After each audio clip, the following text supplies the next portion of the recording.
Hello everybody, আসসালামু আলাইকুম। কেমন আছো সবাই? আজকে আমরা আলোচনা করব নবম দশম শ্রেণীর রসায়নের একটা ছোট্ট একটা জিনিস নিয়ে, যেটা গুরুত্বপূর্ণ, যেটা করতে যেয়ে তোমরা অনেক সময় দ্বিধায় পড়ে যাও যে কীভাবে বের করব বা কিভাবে সহজে করা যায়। জিনিসটা হচ্ছে মুক্ত জোড় ইলেকট্রন নির্ণয়। মুক্ত জোড় ইলেকট্রন নির্ণয়, যে একটা বন্ধনের মধ্যে বা একটা যৌগের মধ্যে কয়টা মুক্ত জোড় ইলেকট্রন আছে, মানে কয়টি ইলেকট্রন বন্ধন গঠন করেনি।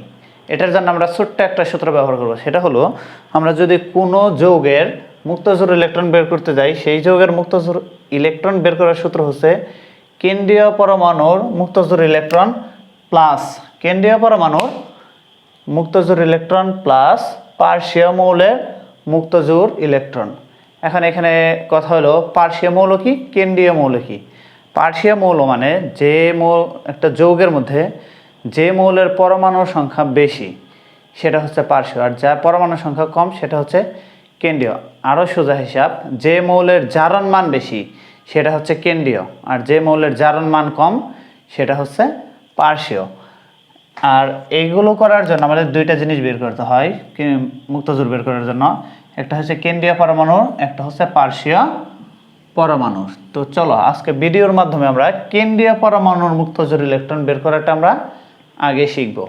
কেন্দ্রীয় পরমাণু মুক্তজোড় ইলেকট্রন বের করার সূত্র, এটার জন্য এটাকে বলে লন পেয়ার। এটাকে বলে কি পেয়ার? Loan pair. এটার জন্য একটা সূত্র ইউজ করবা, সেটা হচ্ছে V minus BP minus charge by 2। আবারও বলতেছি, লন পেয়ার হচ্ছে কেন্দ্রীয় পরমাণুর মুক্তজোড় ইলেকট্রন, এলপি হচ্ছে কেন্দ্রীয় পরমাণুর মুক্তজোড় ইলেকট্রন। এটার সূত্র হচ্ছে ভি মাইনাস বিপি মানে bond pair minus charge by 2। এখানে ভিটা কি, ভিটা আগে বুঝতে হবে। ভিটা হচ্ছে কেন্দ্রীয় পরমাণুর, ভিটা হচ্ছে কেন্দ্রীয়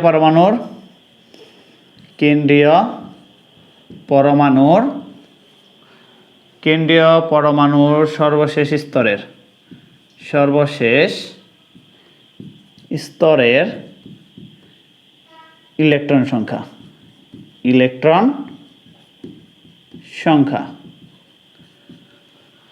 এখন দেখো, আমরা উদাহরণের মাধ্যমে বোঝার চেষ্টা করি, তাহলে একটু ভালো বুঝবো। ধরো NH3 এর মুক্তজোড় ইলেকট্রন বের করবো, কেন্দ্রীয় পরমাণু মুক্তজোড় ইলেকট্রন। এখানে কেন্দ্রীয় পরমাণু কোনটা? আমি একটু আগে কি বলছি, একটা যৌগের মধ্যে যে মৌলের পরমাণুর সংখ্যা বেশি সেটা হচ্ছে পার্শ্বীয়, আর যার পরমাণুর সংখ্যা কম সেটা হচ্ছে কেন্দ্রীয়। এই একটা টেকনিক। আরেকটা হচ্ছে যার জারণ মান বেশি সেটা হচ্ছে কেন্দ্রীয়, আর যার জারণ মান কম সেটা হচ্ছে পার্শ্বীয়।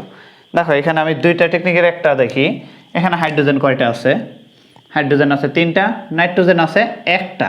তো বেশি আছে নাইট্রোজেন 1টা আছে, হাইড্রোজেন আছে 3টা। তো কম আছে কোনটা? নাইট্রোজেন। বেশি আছে কি? হাইড্রোজেন। তার মানে এটা হচ্ছে পার্শ্বীয়, এটা হচ্ছে কেন্দ্রীয়। তাহলে অ্যামোনিয়ার ক্ষেত্রে আমরা এলপি, এর ক্ষেত্রে এলপি কিভাবে বের করব? এলপি মানে মুক্তজোড় ইলেকট্রন।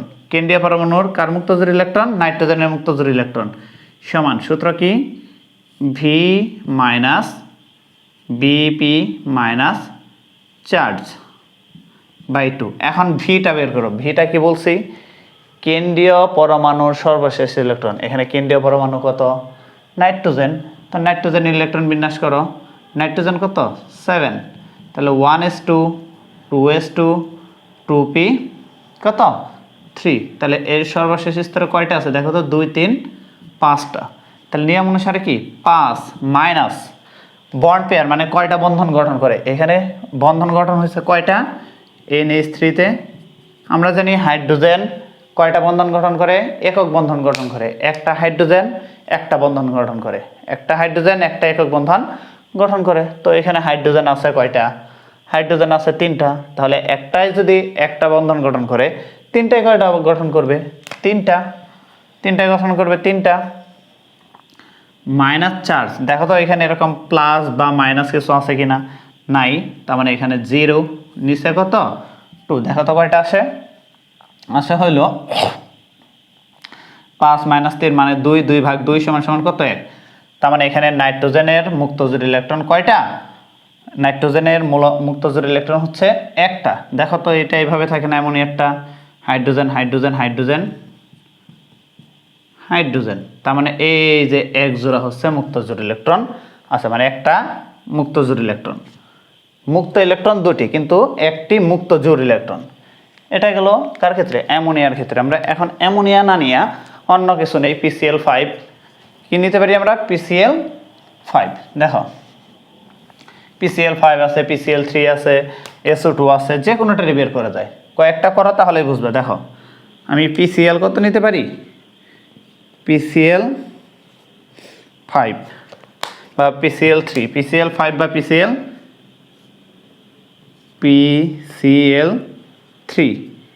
আগে ফসফরাসের ইলেকট্রন বিন্যাস করো। ফসফরাসের কত? 15 কত? 1s2 2s2 2p6 3s2 3p কত? 5। তার মানে লাস্ট স্তরে 5টা। তো নিয়ম অনুসারে কি সূত্র কি? 5 মাইনাস এখানে ক্লোরিন, একটা ক্লোরিন কয়টা একক বন্ধন গঠন করে? একটা একক বন্ধন। তো এখানে ক্লোরিন আছে কয়টা? ক্লোরিন আছে হলো 3টা, তো মাইনাস হবে 3টা মাইনাস, এখানে কোনো চার্জ নাই তো 0। তাহলে এটারও কত? মুক্ত জোড় ইলেকট্রন একটি। এখানেও ফসফরাসের মুক্ত জোড় ইলেকট্রন একটি। এখন যদি আমি PCl5 নেই, PCl5 দেখো তো কি আসে। নিয়ম অনুসারে ভি কত? ভি হয়েছে 5, এই যে V5, এখানে কোনো চার্জ না, সরি মাইনাস। কয়টা বন্ধন গঠন করে? একটাতে যদি একটা গঠন করে, 5টা ক্লোরিনে কয়টা গঠন করবে? 5টা। তো 5টা মাইনাস, কোনো চার্জ নাই, তার মানে 0 ডিভাইডেড বাই 2। তাহলে 5 মাইনাস 5 মানে 0, 0/2 মানে 0। তার মানে PCl5-এ মুক্ত জোড় ইলেকট্রন নাই। কার? কেন্দ্রীয় পরমাণু ফসফরাসের। তো এখানে ফসফরাস হচ্ছে কেন্দ্রীয় পরমাণু। এই গেল। আমরা আরও কয়েকটা করতে পারি। দেখো আমরা যদি আরও কয়েকটা করি, কি করতে পারি? ধরো SO2 এখন এখানে কেন্দ্রীয় পরমাণু কোনটা? অক্সিজেন 2টা আছে, সালফার একটা আছে, তার মানে সালফার কেন্দ্রীয় পরমাণু। তো সালফারের সর্বশেষ স্তরে কয়টা আছে? সালফারের সর্বশেষ এটা হচ্ছে 16, তাহলে সর্বশেষ স্তর কী থাকবে? 3s2 3p4, তার মানে 6টা। কয়টা থাকবে? 6টা, তার মানে 6 মাইনাস। এখন দেখো কয়টা বন্ধন? হাইড্রোজেনের যোজনী কত? সরি অক্সিজেনের যোজনী কত? 2। তার মানে একটা অক্সিজেন 2টা বন্ধন গঠন করে, 2টা একক বন্ধন গঠন করে। কয়টা একক বন্ধন গঠন করে? 2টা। তো 2টা অক্সিজেনে কয়টা করবে? 4টা। একটা অক্সিজেনে একক বন্ধন করে 2টা, তো 2টায় কয়টা করবে? 4টা। 2টাই করবে হলো 4টা মাইনাস, এখানে কোনো চার্জ নাই, তার মানে 0, নিচে 2। তাহলে কত পাইতেছি আমরা? দেখো তো 6 - 4 মানে 2, নিচে 2 ইকুয়াল টু 1। এরকম। এটা গঠন কিভাবে থাকে দেখো তো। এটার গঠন আমরা এইভাবে দিই না? এই যে একটা অক্সিজেন, এই যে একটা অক্সিজেন। এখন ওর লাস্ট স্তরে থাকে কয়টা? 2টা। 6টা ছিল, 2টা ওর সাথে গেছে, 2টা ওর সাথে গেছে, তাহলে বাকি রয়েছে কয়টা? 2টা, তার মানে একটা মুক্ত জোড়। এটা গেলো SO3 2। তাহলে SO3 যদি করি দেখো তো একই রোলস, 6 মাইনাস একটা অক্সিজেনে করতেছে একটা, তো 3টা অক্সিজেনে কয়টা করবে? 3টা অক্সিজেন করবে 6টা মাইনাস, কোনো চার্জ নাই, তার মানে 0। 2 6 - 6 মানে 0/2 ইকুয়াল টু 0। তার মানে SO3-তে কেন্দ্রীয় পরমাণুর কোনো মুক্ত জোড় ইলেকট্রন নাই। দেখো এখন যে কয়টা করলাম সবগুলাই কিন্তু চার্জবিহীন। এখন যদি আমাদের চার্জ জাতীয় থাকে, চার্জ জাতীয় আমরা কি নিতে পারি? চার্জ জাতীয় নিতে পারি হলো অ্যামোনিয়াম NH4। কি নিতে পারি? NH4 plus. তাহলে এখানে কত আসবে দেখো তো। নাইট্রোজেনের সর্বশেষ স্তরে কত একটু আগে করছিলাম? 5। তাহলে 5 মাইনাস হাইড্রোজেন কয়টা? হাইড্রোজেন হচ্ছে 4টা। একটা হাইড্রোজেনে কয়টা করে? একটা হাইড্রোজেনে করে হইলো, একটা হাইড্রোজেন কয়টা করে? একটা হাইড্রোজেন একটা, তো 4টায় কয়টা করবে? 4টা মাইনাস, এটা হচ্ছে সূত্রের মাইনাস, ইন্টু এখানে প্লাস আছে, তাহলে প্লাস কয়টা আছে 1, নিচে হইল 2, কত আছে দেখো তো 5 মাইনাস প্লাস 4 প্লাস মাইনাসে -1 নিচে 2, তাহলে 5 - 5 মানে 0, তাহলে এখানে কত জারণ মান কেন্দ্রীয় পরমাণুর মুক্ত জোড় ইলেকট্রন 0। এখন আরেকটা দেখো SO3, ধরো SO3 এখানে কেন্দ্রীয় পরমাণু কত সালফার, এখানে কেন্দ্রীয় পরমাণু সালফার, এটার যদি আমি -2 দেই, এটার জারণ মান হলো কত -2, এটার জারণ মান -2।